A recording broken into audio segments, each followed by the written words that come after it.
have taken one flower which common name is China rose and the scientific name of this flower is hibiscus. This flower is bisexual in nature because both parents, male and female, present in this flower. The bottom part of this flower is called base pedicel, which is connected with the stem and provide the support to the whole flower of the parts. The green leafy part of this flower,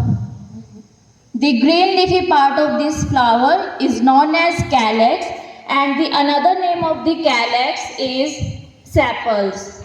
You can see in this flower, this is the leafy part, and the bright and colorful part of the flower is known as corolla, and the another name of the corolla is petals. So one question is here, why petals are so colorful in the nature? What is the reason behind it?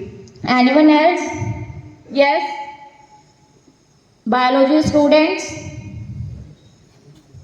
So petals are so attractive in nature because it attracts to insects and animals as well as to human beings. It is very crucial for the pollination process and helps in the pollination.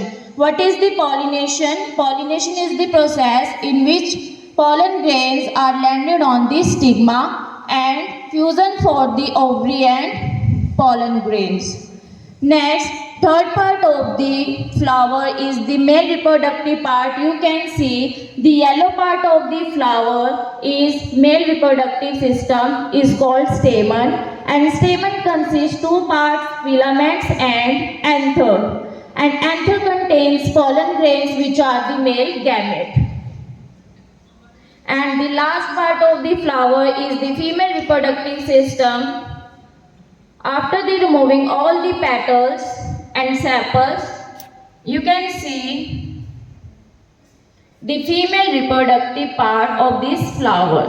So this is called carpel, and carpel consists three parts. First is the upper part stigma, and this is the style, and this bottom of the swollen part is the ovary, and ovary produce egg which is the female gamete. And ovary contain also ovule. After the maturation stage, ovary develops into the fruits and ovule develops into the seed. So these are all the parts of the flower, and you can see, observe in any flower these all the parts.